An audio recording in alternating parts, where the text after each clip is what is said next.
भगवंताला आणि बाबाला एकट्याने प्रणाम करो। भगवान बाबा हनुमान जी को प्रणाम। महान त्यागी बाबा जुमदेव जी को प्रणाम। परमात्मा एक, परम पूज्य परमात्मा एक, सेवक मंडळ वर्धमान नागपूर मौजा चांगला भक्तीच्या वतीने बाबाच्या आदेशाप्रमाणे आज मानव धर्माचे भव्य सेवा संमेलन आयोजित केलेले आहे आणि त्या अनुषंगाने एका भगवंताच्या चर्चासत्राला सुरुवात झालेली आहे। या भगवत कार्याच्या चर्चासत्रामध्ये सृष्टीचे निर्माता सण शक्तिशाली भगवान बाबा हनुमानजी उपस्थित आहेत। भगवंताला माझा प्रणाम। त्याचप्रमाणे परमपूज्य परमात्मा एक, सेवक मंडळाचे संस्थापक, मानव धर्माचे प्रणेते व आपल्या सर्वांचे सद्गुरू महान त्यागी बाबा जुमदेवजी उपस्थित आहेत। बाबाला माझा प्रणाम।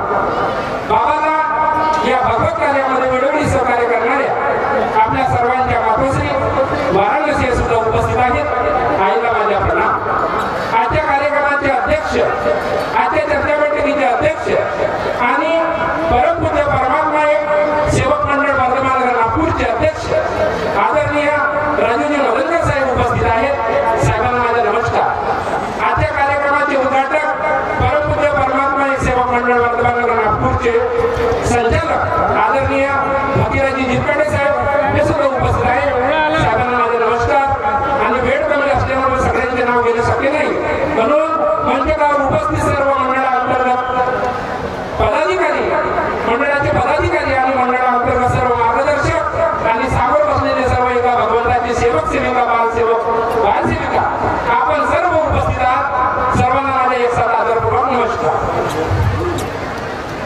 आजची भगवत कार्याची हे चर्चासत्र बाबाच्या आदेशानुसार 4 शब्द वाचनीय, सेवकांना आलेले अनुभव आणि मार्गदर्शन या आधारावर सुरू झालेली आहे। आणि नुकतंच बावनकुळे साहेबांनी मार्गदर्शक नागपूर यांनी सुंदर असं छोटंसं अनुभव सांगितलं आणि खूप सुंदर असं आहे। जोपर्यंत हे चंद्र सूर्य आहे तोपर्यंत परमपूज्य परमात्मा एक सेवक मंडळ वर्धमान नगर नागपूरचे नाव या पृथ्वीच्या पाठीवर कोणीही पुसू शकत नाही, हे आज आपल्याला शिकायला मिळालेलं आहे। ही बाबाच्या आदेशामध्ये ताकद आहे, ही बाबाच्या शब्दामध्ये ताकद आहे। आज आम्ही पाहतो ज्या ज्या लोकांनी मंडळाचा विरोध केला, ज्या ज्या लोकांनी बाबाचा विरोध केला, आम्ही आपल्या डोळ्यांनी पाहिलेलं आहे। बाबांनी त्याला नष्ट केल्याशिवाय ठेवलेलं नाही। आमच्यासारखे मार्गदर्शक जेव्हा मंडळाच्या विरोधात गेले, आज त्यांच्या परिवाराकडे जेव्हा आम्ही पाहतो, त्यांच्या घर स्मशान घाट झालेला आहे। आमच्या आरोग्यातील घटने नाव सांगणार नाही, म्हणून बाबाच्या आदेशाला खूप महत्व आहे, बाबाच्या शब्दाला खूप महत्व आहे। एक छोटासा अनुभव सांगत आहोत। साहेबांच्या गावच्या कामठीमध्ये श्यामराव शिरोकर नावाचे एक व्यक्ती होते आणि ते 1970 ते 80च्या काळामध्ये ते या मार्गामध्ये आले। त्यांच्यावर खूप दुःख होते, बाबाच्या मार्गामध्ये आले, सुखी समाधानी झाले आणि सुंदर असं त्यांना योग मिळाला।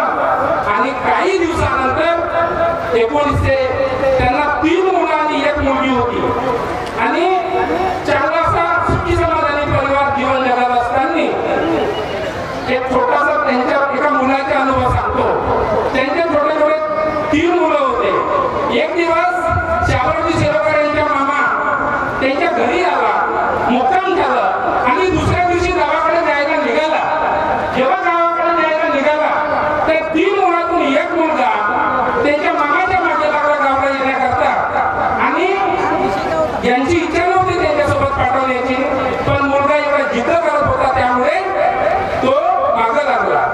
आणि जेव्हा तो मागं लागला तेव्हा त्या श्यामरावजी शिरोकर यांच्या पत्नीच्या मुखातून एक शब्द निघाला, पहा शब्द हाच भगवान आहे आणि शब्द हाच शैतान आहे। तर जेव्हा तो मुलगा मामाच्या मागे लागला आणि गावाला जायला लागला तेव्हा श्यामरावजी शिरोकरच्या पत्नीच्या मुखातून एक शब्द निघाला की जाताना दिसतो पण येताना दिसायचे नाही। आणि जेव्हा तो मुलगा मामाच्या गावाला पोहोचला, ज्या दिवशी तो गावाला गेला त्या दिवशी तो मुलगा विहिरीमध्ये पडून भगवंतामध्ये विलीन झाला। ही या मार्गाची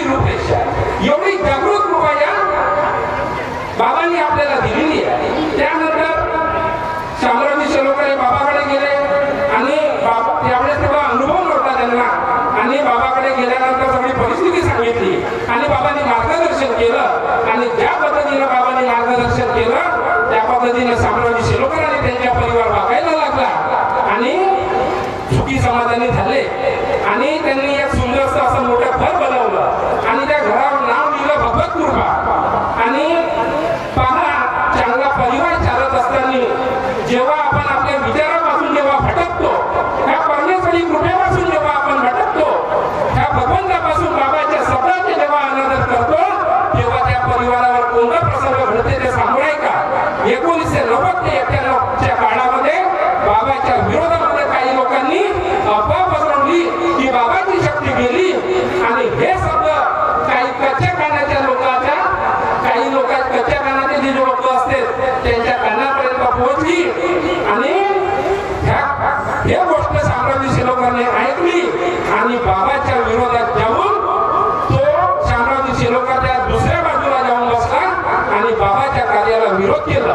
त्या काळामध्ये उमरेला जो ओम परमात्मा एक आहे त्यांनी बाबाच्या विरोधात अफवा पसरवली होती की बाबाची शक्ती गेली आणि शामरावजी शिरोडकर भटकले आणि तो त्यांच्या पंक्तीमध्ये जाऊन बसला आणि पहा, तिथेच कर्मभोगाला सुरुवात झाली आणि जे भगवंताने त्याला दिलं होतं सगळं भगवंताने घेऊन गेलं. ज्या घरावर भगवत कृपा नाव लिहिलं होतं ते घर सुद्धा त्यांना विकावं लागलं. जे मुलं दोन होते त्यांना एकाला कॅन्सर झालं, एकाला दारूचे व्यसन लागलं.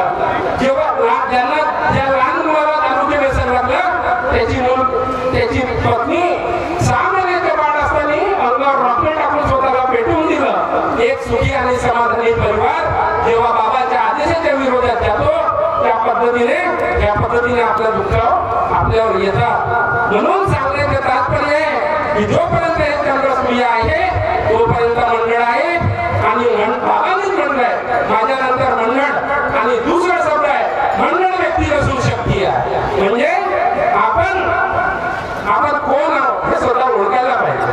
आज आम्ही पाहतो दुःखाने म्हणावं लागते की कशी परिस्थिती आहे. आज आम्हाला सगळं आमच्याच दिसत आहे. अरे काही लोकांना बाबा चालते, भगवंत चालते, पण मान तरी बाबा जोडली नाही. हे ध्येय धोरण जे लिहिलेली आहे, निभावली आहे, हे कोणाला चालत नाही. म्हणून अशा संधी साधू लोकांपासून आपण प्रत्येक सेवकांनी सावध राहायला पाहिजे. हा कार्यक्रम ठेवण्यामागचा उद्देश हाच आहे की ह्या मार्गाच्या प्रत्येक सेवक हा आपल्या भगवंताप्रती, बाबाप्रती, मंडळाप्रती जागृत असायला पाहिजे. आज मंडळाचे कार्य पाहून आज प्रत्येकाला जलन पैदा झालेली आहे. आज मंडळाचे पदाधिकारी जे आहेत ते तुमचे आमचे भाऊबंद आहेत. कोणा एका विशिष्ट परिवाराच्या हाताखाली मंडळ नाही. आमचे भाऊबंद आमच्या मंडळ चालवत आहे आणि हेच आपल्यासाठी गर्वाची गोष्ट आहे. आज हे वाडी आहे, कालांतराने दुसरी असते. ज्या भगवंताची इच्छा असेल तो तिथं बसणार आहे. म्हणून मानव मर्जी नाही चलेगी मानते की बाबा जोडे पीछे शब्द आहे आणि बाबांनी सांगितलं. भगवंतानी काय म्हटलं बाबाला की बाबा को मानव को जगाने के लिए इस पृथ्वी पर भेजा है और इस संसार को बदलने वाला एक ही शब्द है वैचारिक क्रांती. आणि आज या सेवक संमेलनामध्ये समुद्र मंथन सुरू आहे आणि इथून जे वैचारिक क्रांती घडत आहे ते चांगले विचार आपल्याला मिळत आहे.